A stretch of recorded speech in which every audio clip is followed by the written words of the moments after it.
జవాన్ల మీద ఉగ్రదాడి ఘటనపై భారత్ రగిలిపోతోంది. పాకిస్తాన్పై దౌత్యపరమైన చర్యలకు మోదీ సర్కార్ సిద్ధమవుతోంది. సైనిక చర్య అంశాల్ని రక్షణ శాఖ పరిశీలిస్తోంది. రాజ్నాథ్ కాశ్మీర్ పర్యటన తర్వాత అఖిలపక్ష సమావేశం ఏర్పాటు చేయాలని నిర్ణయించారు. అంతర్జాతీయ సమాజం ముందు పాకిస్తాన్ను దోషిగా నిలబెడతామన్నారు Arun Jaitley.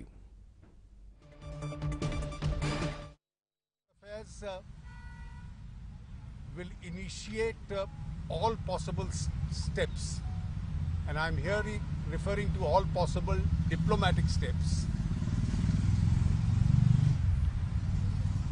which have to be taken to ensure the complete isolation from the international community of Pakistan, of which incontrovertible evidence is available of having a direct hand in this gruesome terrorist incident. The Ministry of External Affairs in due course will continue to keep you informed with regard to the steps that it is taking. The most favored nation status which had been granted to Pakistan stands withdrawn. The Ministry of Commerce will issue the necessary communications in this regard.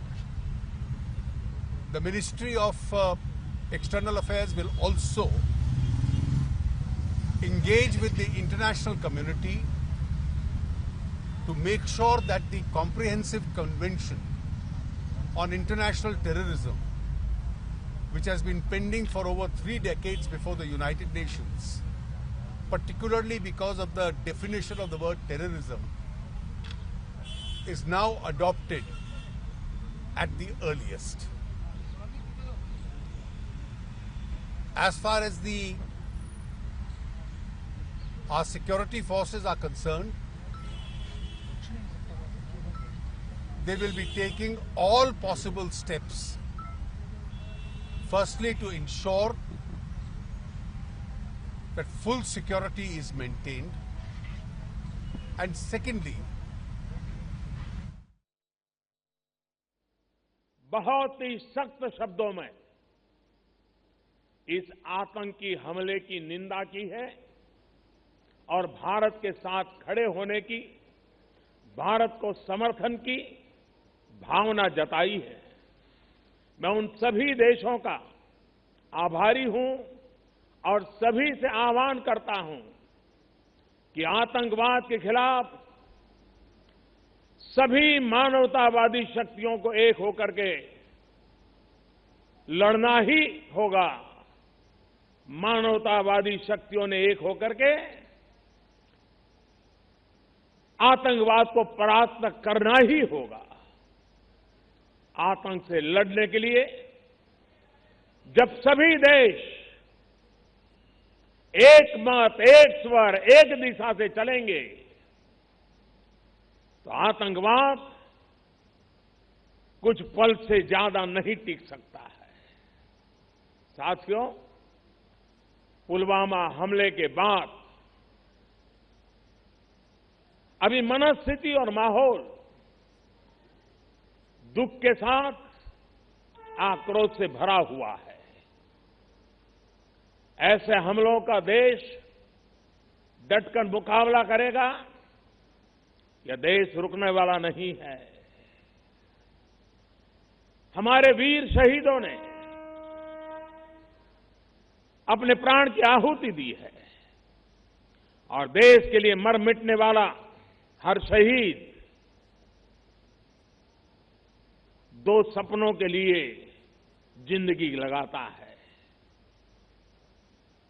पहला, देश की सुरक्षा, दूसरा, देश की समृद्धि।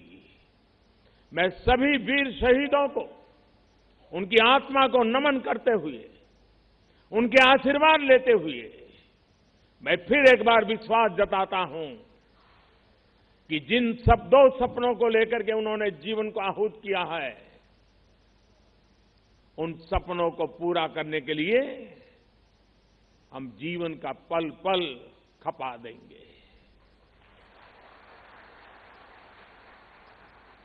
समृद्धि के रास्ते को भी हम और अधिक गति दे करके, विकास के रास्ते को और अधिक ताकत दे करके हमारे इन वीर शहीदों की आत्मा को नमन करते हुए आगे बढ़ेंगे। और उसी सिलसिले में मैं वंदे भारत एक्सप्रेस के कॉन्सेप्ट और डिजाइन से लेकर इसको जमीन पर उतारने वाले हर इंजीनियर, हर कामगार का आभार व्यक्त करता हूं। चेन्नई में बनी ये ट्रेन दिल्ली से काशी के बीच पहला सफर करने वाली है। यही एक भारत श्रेष्ठ भारत की सच्ची ताकत है, वंदे भारत एक्सप्रेस की ताकत है। साथियों, बीते 4.5 वर्षों में हमने भारतीय रेल की स्थिति को बहुत ईमानदारी के साथ, बहुत परिश्रम के साथ बदलने का प्रयास किया है। वंदे भारत एक्सप्रेस उन कार्यों की ही एक झलक है। बीते वर्षों में रेलवे उन सेक्टर्स में रहा है जिसने मेक इन इंडिया के तहत मैन्युफैक्चरिंग में बहुत प्रगति की है। साथ ही देश में रेल कोच फैक्ट्रियों का आधुनिकीकरण, डीजल इंजनों का इलेक्ट्रिक में बदलने का काम और इसके लिए नए कारखाने भी शुरू किए गए हैं। आपको याद होगा, पहले रेलवे टिकट में ऑनलाइन रिजर्वेशन की क्या हालत थी। उस समय 1 मिनट में 2000 से ज्यादा टिकट बुक नहीं हो सकते थे। अब आज मुझे बहुत संतोष है कि रेलवे की वेबसाइट बहुत यूजर फ्रेंडली हुई है और 1 मिनट में 20,000 से ज्यादा टिकट बुक हो सकते हैं। पहले हालात ये थे कि एक रेलवे प्रोजेक्ट को स्वीकृत मिलने में कम से कम 2 साल लग जाते थे। अब देश में एक रेलवे प्रोजेक्ट 3 या 4 या ज्यादा से ज्यादा 6 महीने में स्वीकृत हो जाते हैं। ऐसे ही प्रयासों से रेलवे के कार्यों में नई गति आई है। पूरे देश में ब्रॉडगेज की लाइनों से अनमैन्ड क्रॉसिंग को एक बड़ा अभियान चलाकर खत्म कर दिया गया है। अब जब हम सरकार में आए थे तो देश में 8,300 से ज्यादा मानव रहित रेलवे क्रॉसिंग थी। इस वजह से आए दिन हादसे होते रहते थे।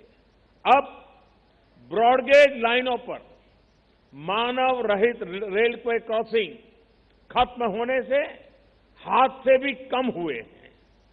देश में रेलवे पटरियों को बिछाने का काम हो या फिर बिजलीकरण का काम पहले से 2 गुनी रफ्तार से हो रहा है। देश के सबसे व्यस्त रूटों को प्राथमिकता देकर उन्हें पारंपरिक ट्रेनों से मुक्त किया जा रहा है। बिजली से चलने वाली ट्रेनों में हम देख रहे हैं कि प्रदूषण भी कम होगा, डीजल का खर्च भी बचेगा और ट्रेनों की गति भी बढ़ जाएगी। जाहिर है, रेलवे को आधुनिक बनाने के इन प्रयासों रोजगार के नए अवसर भी बने हैं। मुझे बताया गया है कि 2014 से लेकर